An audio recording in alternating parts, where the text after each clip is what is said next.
The nobles insulting ain'ts all had one thing in common. They were members of the large faction that supported the great nobles. The Rey Esti's kingdom was a feudal nation. 30% of the territory was controlled by the king. 30% was controlled by the great nobles. The remaining 40% was controlled by various other nobles.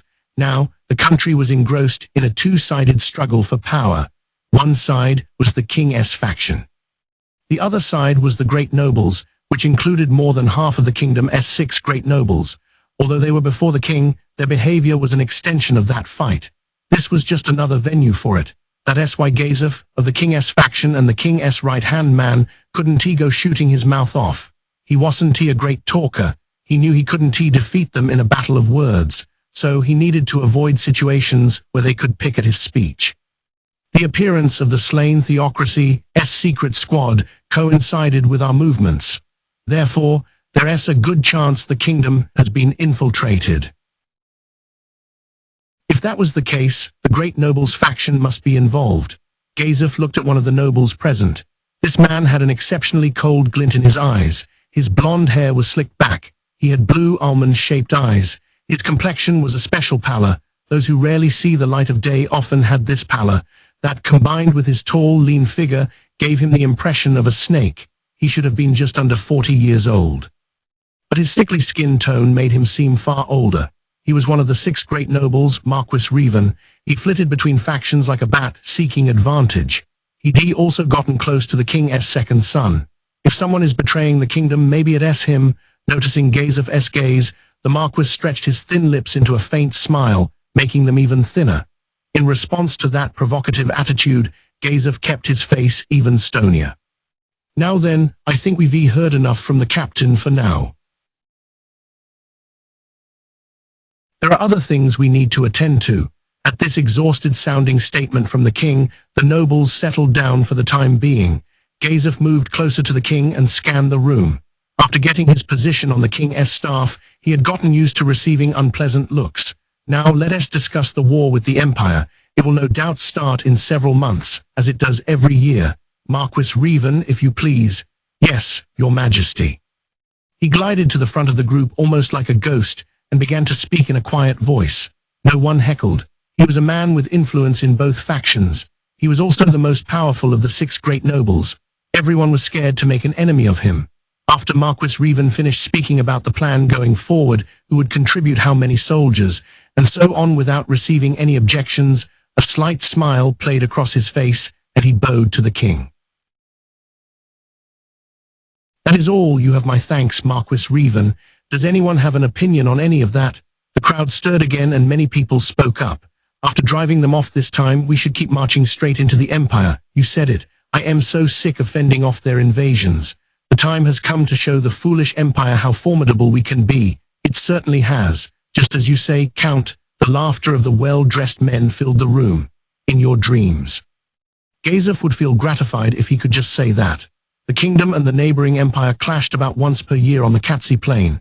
Neither side experienced heavy casualties, but that was because the empire wasn't taking it seriously. If they really wanted to take down the kingdom, there was no reason for them to pitch camp on the Katsi Plain and wait for them to show up. Gazef and any nobles with even half a brain considered the empire's purpose as reducing the kingdom's strength. The kingdom built its army by drafting commoners, while the empire's army was made up of soldiers given the title of knight. As proof of their specialization, it was obvious at a glance which soldiers were stronger. And so the kingdom had to mobilize twice as many commoners. And a large force meant the army needed a vast supply of food. There were magic items that could produce food, but they appeared to be concerned only with nutrition. The flavor was so unappetizing, even a starving person would hesitate to eat them. These items could never become a staple. Then, since the Empire's invasion was always during the later wheat harvest season, there were never enough hands in the villages, so they were always behind on reaping the wheat and other grains. The Empire didn't even have to fight so hard, and the kingdom's strength still declined. This caused the power of the royal family to decline with it. That is why the great nobles faction turned a blind eye. They were happy the power of the opposing faction was in decline. If the country weakens, the Empire will strike. Do they really think it will end with these little skirmishes? How can they be so naive? Gazef was angered by these nobles who thought their absolute authority would just hold forever. By the way, about that caster who saved you, Captain. He might be from the Empire, to infiltrate as a spy or something. I see, that could very well be. I hear the Empire has a magic academy for casters. It's definitely a possibility. The order of his name, with the baptismal name in the middle, is in the style of the slain theocracy, but perhaps that's part of his disguise. It doesn't feel very good to have that sort of character in the kingdom. Should we not do something about it? Perhaps we should consider capturing him. Really, even having an adventurer guild with a bunch of casters doing what they please is a problem. We should do everything we can to place them under our direct control. And the amount of money we pay to the guild is ludicrous. It's ridiculous that we compensate adventurers to exterminate monsters inside their own kingdom. We should haul him in and listen to what he has to say. At this point, Gazef had to say something. He couldn't let the man who saved not only himself, but also the villagers and his men be abused any further. Hold on, that caster showed the kingdom a great deal of goodwill. I do not believe it wise to capture such a. Gazef went off in a different direction in an attempt to change the flow of the court meeting. Some of the nobles had put on overtly sour faces. Gazef had reached his current position on the merits of his swordsmanship alone. The nobles, with their histories and lineages, regarded him as an upstart. They hated him. His skills with a sword, unrivaled within the kingdom, ended up causing even more animosity. These men of lofty standing couldn't handle being inferior to someone who came from a lower class. Several nobles opened their mouths to talk over Gazef. They expressed negative sentiments toward Aints Ul Gaun. Other voices sounded in agreement. The king on his throne spoke, half sighing, "That's enough. I declare that nothing is wrong with the captain's judgment. NRGH, if your majesty says so." The nobles took the borderline sneering smiles off their faces for the time being. Gazef beamed a grateful look toward the object of his loyalty who had appointed him. The king responded with a slight nod. The court meeting ended, but it was rife as usual with power struggle and brown-nosing. Though he was exhausted in both body and spirit, Gazef hid it as he walked down a hall in the palace with the king. The king relied on a cane after injuring his knee in battle. His gait was unstable, but thinking of his pride, Gazef never offered assistance. Besides, if the king was seen unable to walk without help, the voices of the great nobles faction calling for abdication in favor of a puppet prince they would control would grow stronger. Gazef did feel bad, but it was imperative that the king walk on his own. They proceeded down the hall at a snail's pace. When they were just about to reach the royal family's quarters, the king suddenly spoke. "We need the nobles' strength to prevent an imperial invasion. Opposing them head-on would break this country before the empire even gets here." The topic came up suddenly, but Gazef knew so well what the king was trying to say that he bit his lip. "I envy the empire." He didn't have a way to console the king. The empire had been a feudal nation until 3 emperors ago, but they reduced the nobles' influence. By the time the current emperor ascended to power, they had switched to absolute imperial rule. The current emperor was Jerkniv Rune Farlord El Nix. He was a young man known as the Fresh Blood Emperor, referring to the amount of blood spilled at the time of his ascension. Gazef remembered seeing him on the battlefield when he'd been invited to join Nix. Now that was a ruler. He was born for it.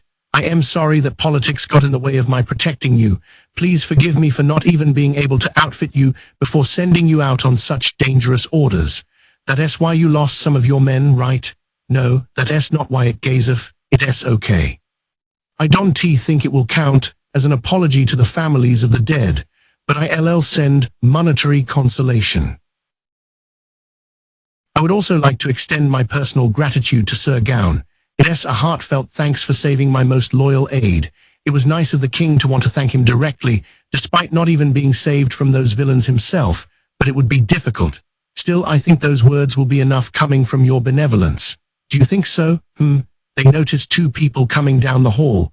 Especially eye-catching was the beautiful woman in front. Words could not express her beauty, and it was said that painting her portrait was impossible. The king broke into a smile. His love for his youngest daughter was even stronger than that for his other children. "Her name is Rena Thayer Chardelan Ryle Vaself."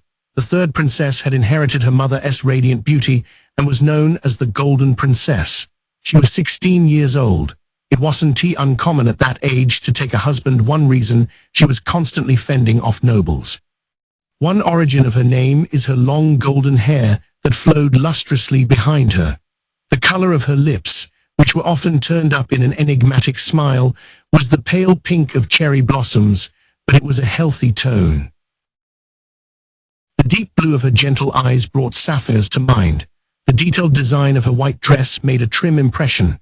The golden necklace around her neck seemed to symbolize her noble spirit. Behind her stood a boy right on the edge of adulthood. He was clad in white armor. To sum him up in a word, inferno. Thick brows slanted over his eyes, which showed too much white around his irises. His iron will shone through, as if to challenge anyone within range. His tanned face was fixed in a singular expression. His golden hair was trimmed short so it wouldn't get pulled in battle, and also because it was easier to move around. The boy's name was Climb, and Gazef never felt at ease with him. It wasn't that he disliked him. On the contrary, he was rather fond of him. He just had a hard time dealing with the heavy atmosphere Climb carried with him. Gazef didn't mind that he took things seriously. He just thought the boy could stand to relax a little bit. Still, he understood how Climb felt. Benny envied his position. He attended the side of the kingdom's greatest beauty. He probably didn't have anyone he could call a friend, and he was from the same commoner background as Gazef, perhaps even lower. That probably made him extra cautious. He didn't want to show any weakness. He also didn't want to do anything that would harm his master's reputation. Father, Captain, the king smiled at her as she ran up to them. He nodded in response to Climb's deep bow. Is the meeting finally over? Yes. There was a lot to discuss. Oh, I've been thinking about some things. I've been waiting to talk to you. I see. Sorry about that. Golden, her nickname came from how bright she was. She established epoch-making institutions. She also proposed new laws, and she had a shining spirit. The majority of her proposals were measures to aid the common people. These people were of lower status. And her measures weren't about saving people from above. They were about putting systems in place. These systems gave people a chance to help themselves. Plus, her methods improved the commoner position. They also led to greater loyalty to the royal family, increased productivity, and other benefits for the kingdom's royalty. Most of her proposals were scrapped after interference by the nobles. The nobles hated the idea of the common people's positions improving, but she was very well regarded among those who benefited and the informed. Let me hear what you have to say when we get home. But father, it's time for my walk, so I'll be out wandering around with Climb for a little while. Hearing that she prioritized her walk over speaking with the king, Climb's face hardened even further. Gazef felt a bit bad for him, but that's just how Princess Rena is. All you can do as an attendant is go along with it. I see. Then have a good walk. When you get back, let us talk in my room. Got it? Okay, let us go, Climb. Then please excuse me. When Climb bowed, Gazef spoke in his capacity as a warrior. Keep working on your swordsmanship, Climb. You never know when or under what circumstances you'll have to defend Princess Rena. Yes, sir. Climb gave a firm nod, but Rena pouted. Climb is fine. He'll definitely protect me no matter what. There was no basis for those words, but when this princess said them, they felt like they might just be true. Okay, Climb, let us go.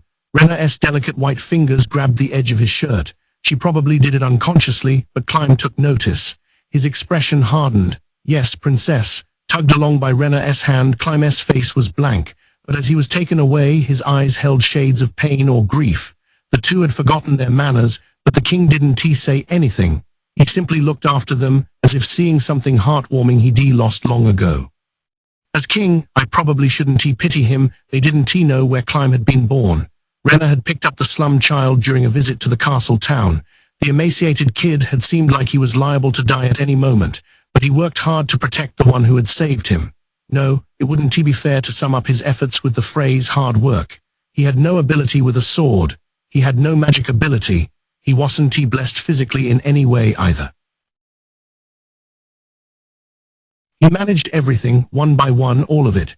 He hadn't reached Gazef's realm, the hero's realm, but he had grown strong enough to be counted among the higher ranks of the kingdom's soldiers.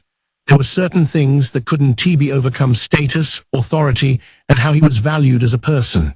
Rena's value, as a princess, was extremely high. She was too good for climb, so to speak. I sympathized deeply. I know it's foolish, but I want to let at least one of my daughters do what she pleases. I guess I'll be scolded by my other daughters. I must have grown truly old to be thinking things like this. The king looked into space, almost as if someone was standing there. In the end, I may have to make her unhappy as well. If she was to marry under present circumstances, it would probably be to a member of the great nobles faction. Gaze of thought, but he said nothing. He had nothing left to say. Only someone in the same position could understand the king's anguish. Gazef wasn't that someone. A silence fell between them. They began walking again, as if to shake it off. Chapter 3: Confusion and Understanding. What Ain't saw after he teleported was a hill. It wasn't very tall, really. It was a gently sloped mound, at most 20 feet high. Plants with pointed leaves, about as tall as the meadow grass, made it feel as though the ground had risen up a long time ago. Looking around, he saw other mounds. There were enough of them to make him think the entire area was made of similar topography. But that wasn't quite right. These landforms had been created by Mer, one of the great tomb of Nazarik's guardians, with his magic. Hidden beneath this land were the surface-level walls of the great tomb of Nazarik.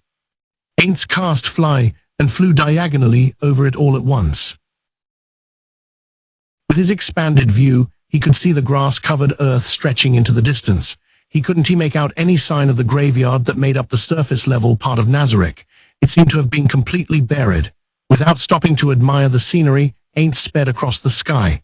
The moment he reached a certain point, he experienced the sensation of penetrating a thin film. The view before his eyes changed completely. The mounds of dirt disappeared. The familiar sight of his home greeted him. He'd broken through the protective wall of illusions. Without slowing down, he flew toward the largest and most solemn central mausoleum. It was none other than the entrance to the great tomb of Nazarik. He approached the vicinity of the white mausoleum's stairway, still flying. When he noticed a large number of figures below, he quelled his anxiety and landed lightly before them. "Welcome back, Lord Aints." Following the gentle female voice's lead, a number of others echoed the sentiment. The woman at the front of the line, in the snow-white dress, was Albedo. She was the captain of the great tomb of Nazarik's guardians. She was the one with the most up-to-date information on their status. The four maids behind her were members of the combat maid group, Pleiades. A pack of level 80 minions stood lined up behind them. Aints had talked with Albedo via message. He'd immediately given orders to Narbril and teleported. One could infer Albedo's skill as a manager from the number of people she'd gathered to welcome him back. Not even 5 minutes had passed since the end of their message. Impressed, Aints held up his hand lightly to return the greeting. Normally some words of appreciation would be appropriate, but now was not the time. "Albedo, about what we discussed via message, is it true that Sholtia betrayed us?" He closed his mouth without finishing his question. He was gripped by the feeling that if he put it into words, it would come true. It was also a dangerous topic to discuss in front of minions. "Yes, would you like to change locations? I see them in the throne room." "Yes, sir." "Then, Yuri, please give Lord Aints his ring." From the maids behind her, one with glasses swiftly stepped forward. She wore a combat maid uniform, the same as Narbril's, but there were several small differences. Narbril's uniform prioritized defense. Hers emphasized ease of movement, as evidenced by the lack of metal plates on the front of her skirt. Spikes stuck out of her gauntlets and probably created a brutal weapon when she made fists. The semi-transparent jewel set in her rather thick blue choker shone not with the reflection of light, but with a flickering flame. Her hair was done up in a French twist. Her shapely face displayed an intelligence that others surmised was both sharp and cold from just a glance. Her name was Yuri Alpha. She was the deputy leader of the Pleiades. Sebas was their leader, so among the maids, she was the coordinator. She held out a tray with both hands. On it, a ring was enshrined on a purple cloth, a ring of Aints' wool gown. Aints took it and put it on his ring finger. He was apprehensive about the possibility of this ring, which allowed free movement within the great tomb of Nazarik, being stolen while he was out. So he had the guardians of Nazarik hold on to it for him. Gazing at the ring on his finger bone, he nodded. satisfied that the off feeling he'd experienced while out the past several days had gone away. Okay, let us go, Albedo. Since teleporting directly into the throne room itself was forbidden, they activated their rings and went to the closest room, Lemigeton. Then they opened the heavy door and proceeded toward the crystal throne in the back.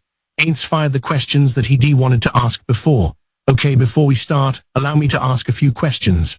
You say Shaltia rebelled, but what about Sebas? He was at the same location. Has Sebas rebelled? No, there is no sign of rebellion from him. Then have we gotten his information? Yes, that has been done.